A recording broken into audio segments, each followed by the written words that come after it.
Bienvenue sur Comme Azur, je suis Lola Charby, votre présentatrice pour aujourd'hui. Et pour ce premier épisode, on va parler d'un sujet que tout le monde aime. Je ne suis pas seule, je suis super bien accompagnée avec Myrna et Inès. Salut. Et aujourd'hui, on va discuter de deux artistes incroyables que vous connaissez forcément, Michael Jackson et Beyoncé. Mais on va pas juste en parler, on va surtout écouter les fans que nous avons autour de la table. Inès, toi tu es une grande fan de Michael Jackson. Qu'est-ce qui te plaît le plus chez lui ? Pour moi, Michael Jackson, c'est vraiment un créateur, un performeur et surtout une inspiration mondiale.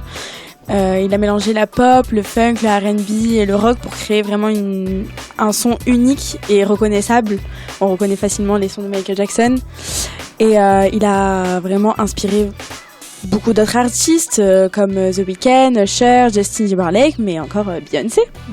Et en parlant de Beyoncé, Myrna, qu'est-ce qu'elle te... Enfin, Queen Bee plutôt, qu'est-ce qu'elle la rend si unique ? Alors pour moi, Beyoncé, c'était vraiment une artiste qui a bouleversé toute ma vie, vraiment depuis ma tendre enfance. J'ai vraiment des vidéos de moi à 1 an qui dansait sur Destiny's Child. Donc c'est vraiment une artiste qui m'inspire énormément. Inès, en parlant de Michael Jackson, j'ai compris que tu l'aimais beaucoup.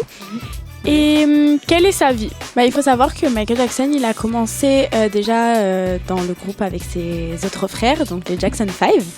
Et il a débuté sa carrière solo dans les années 1980.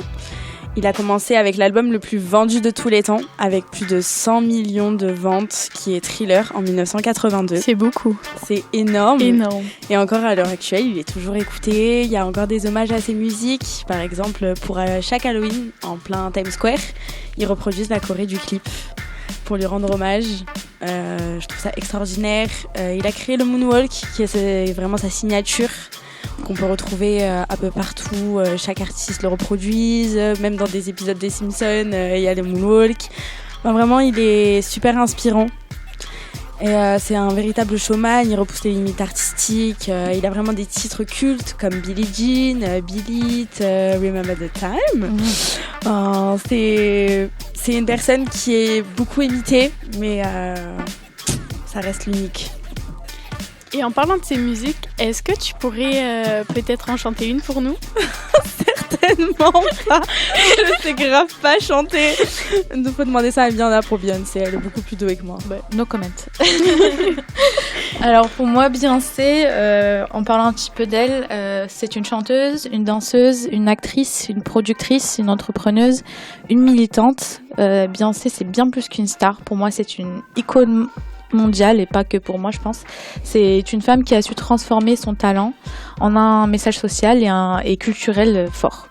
Beyoncé, avec Michael Jackson, elle a eu un très très gros point commun, c'est qu'ils ont tous les deux commencé dans un groupe. Donc Michael Jackson a commencé avec ses frères, mais Beyoncé a commencé avec ses 2 meilleures amies d'enfance. Donc elles ont commencé, tout le monde connaît les Destiny's Child. Elles ont aussi vendu énormément de titres. Je sais pas exactement, je suis pas assez. Je me suis pas. J'ai pas renseigné. Voilà, j'ai pas les stats comme Inès, mais elles en ont vendu beaucoup. J'imagine, c'est un peu les pionnières du groupe, d'un groupe. Exactement, c'est ça. Tout le monde dit ça quand, admettons, il y a un nouveau girl band, tout le monde les associe au Destiny's Child, tout le monde les compare au Destiny's Child parce que elles ont amené vraiment le girl band et le girl power, si j'ai envie de dire, c'est ça, au plus haut niveau, quoi. Mais par rapport à Beyoncé, du coup, elle inspire beaucoup de jeunes femmes. Mais pourquoi, à ton avis ? Déjà, quand on parle d'artistes de R&B ou de pop, les chanteuses en général parlent souvent d'amour, d'hommes, des déceptions d'amour. Beyoncé, elle parle énormément de girl power, de culture. Elle est très engagée avec du coup la culture noire, afro-américaine. C'est une militante, elle se bat énormément pour la cause des afro-américains, des afros tout court. Et elle inspire énormément toutes les personnes ou toutes les femmes qui sont issues de minorités. C'est ça que je trouve très inspirant chez elle. Elle est très inspirante. Exactement. Et en parlant des deux artistes, un peu en les comparant, je sais qu'ils sont quand même très proches parce que c'est un peu pionniers de la musique, ceux qui ont fait le plus de bruit, le plus de ventes, de vues. Mais pour vous, je sais ça va être très difficile. Oh là là. Fais attention. Mais lequel vous préférez? Pour moi, même si je respecte énormément Michael Jackson, ne me tue pas Inès. Je respecte énormément Michael Jackson et j'adore sa musique. Je pense que toutes les personnes qui connaissent un minimum la musique peuvent dire que Michael Jackson est une star, est une icône et que personne, je pense, arrivera un jour à un tel niveau. À son niveau. Mais Beyoncé, en tant que femme et en tant que personne issue de minorité, je pense qu'elle m'a plus bouleversée que Michael Jackson. Désolée. Ne me regarde pas comme ça. Je te regarde pas. Et toi Inès? Moi, ça restera Michael Jackson, roi de la pop. J'ai vraiment grandi. C'est là où j'ai pris goût pour la danse. C'est vraiment ce qui m'a donné cette envie de faire de la danse. J'ai grandi avec lui. Le jour de sa mort a été comme si j'avais perdu un proche. T'as pleuré? Ouais. Tu peux nous rappeler ton âge quand il est mort quand même parce que... Je devais avoir 7 ans. Très exactement, j'avais 7 ans. Ma mère m'a menacé d'éteindre la télé. Elle m'a dit t'arrêtes de pleurer sinon j'éteins la télé. Parce que je regardais du coup son enterrement. Parce que son enterrement a été diffusé sur toutes les télés du monde entier. On t'a pas prise un peu pour une folle? Un petit peu, mais... On la prend toujours pour une folle. C'est au quotidien, donc ça me dérange pas. Mais voilà, c'est Michael Jackson. En tout cas, les filles, j'en ai beaucoup appris.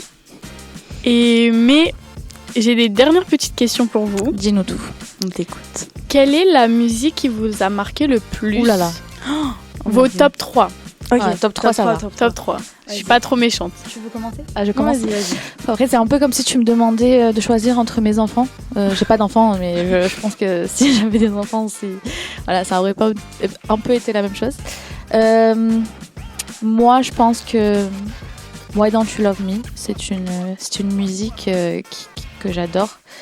Ensuite, il y a Me, Myself and I. Après, j'aimerais bien choisir une musique des Destiny's Child parce que j'adorais ça quand j'étais jeune. Enfin, quand j'étais plus petite, parce que je suis encore jeune. Moi, je dirais Girl. Parce que Girl, ça a toujours été une musique... c'est vraiment un message à une meilleure amie, à une sœur. Pour juste, en disant, ne t'inquiète pas. Tout va bien aller. C'est pour moi. Exactement, c'est pour toi. Genre, je suis là pour toi et voilà. Et toi, Inès? Alors moi, je vais dire une musique. Donc c'est la 3e de mon top 3. Comme ça. J'avais pas compris. Je commence de la 3e jusqu'à la première. Moi, la 3e, c'est... Alors, il n'y a pas que lui qui chante. C'est vraiment un engagement humanitaire. C'est We Are The Words de USA from Africa. C'est une musique vraiment qui a un message universel d'amour, de paix. Tu peux chanter un petit peu, s'il te plaît? Certainement pas. Tu peux pas essayer? We are the world, we are the children. Ouais, c'est Merci bien. beaucoup, Myrna. Continue, hein. Non, c'est pas moi Beyoncé. Moi, c'est Beyoncé, désolée. Ensuite, je dirais Dirty Diana. Ouais, elle est bien. Ouais, aussi une adorée de Monsieur Poisson, si je peux me permettre, qui adore aussi cette musique. Il nous l'a dit tout à l'heure. Et la Petit première. Petit big up à Monsieur Poisson. Et la première, ma favorite de tous les temps, c'est vraiment Remember the Time. Ça, c'est un incontournable dans ma playlist. C'est aussi ma préférée. Du coup, est-ce que Lola, tu peux nous dire... Oui, est-ce que tu as un avis sur ces deux artistes? Une musique préférée ou quoi? J'ai pas vraiment... si, j'avoue, j'ai un peu menti, mais j'ai une musique préférée de Michael Jackson. Ma préférée, c'est Chicago. Ok, Je l'adore, je l'écoute tout le temps. Ok. Et de Beyoncé... Commence pas à me dire Girl do Run the World parce que là, ça... S'il te plaît. J'aime bien... Alors, il faudrait que je regarde sur Spotify ce que j'écoute. Alors, attends... Tu sais pas ce que t'écoutes. Je sais pas ce que t'écoutes. Tu peux la fredonner dans le micro fort, comme ça je te dis. Je suis un peu Shazam. J'aime bien Drunk in Love. Ooh, okay. Ouais, ok. Très sexy. Beautiful Liars. Ok. Ouais. Avec Shakira. Ouais. Et il y a aussi un autre point commun entre les deux artistes. Alors du coup, le point commun entre ces deux artistes, c'est que ce sont deux personnes de couleur. qui ont dû se battre pour se faire une place dans la musique. Par exemple, c'était pour une émission de télé super connue à l'époque qui diffusait les clips. Ils avaient refusé Michael Jackson parce que c'était une personne de couleur. Il a dû se battre pour passer. Et parce que personne croyait en lui en fait. Et finalement, il s'est bien battu. C'est le roi de la pop quoi. Finalement, il est indétrônable. C'est très important aussi pour Beyoncé dans ses clips ou n'importe. Elle montre énormément sa fierté d'être une personne de couleur. Par exemple, dans son clip Power ou quand elle est passée dans Coachella, elle avait tous ses danseurs, tous ses musiciens étaient noirs et c'était pour elle très important de le montrer. En tout cas, c'était très intéressant les filles. Je vous remercie beaucoup. J'ai appris plein de choses. Toi. Merci à toi. Surtout avec des grandes fans comme vous. Oui. On se proclame grande fan. Oui, je pense. Les fangirls numéro 1. Exactement. Bon, numéro 1, je sais pas, mais fangirl en tout cas. Oh, moi numéro 1. J'accepte pas d'autres places. Ok. Pas très humble, Inès à côté. En tout cas, j'espère que vous avez aimé notre podcast. Merci beaucoup de nous avoir écoutés. Merci beaucoup. Voilà, et abonnez-vous et likez. Abonnez-vous. Et les coms, c'est les meilleurs. Voilà.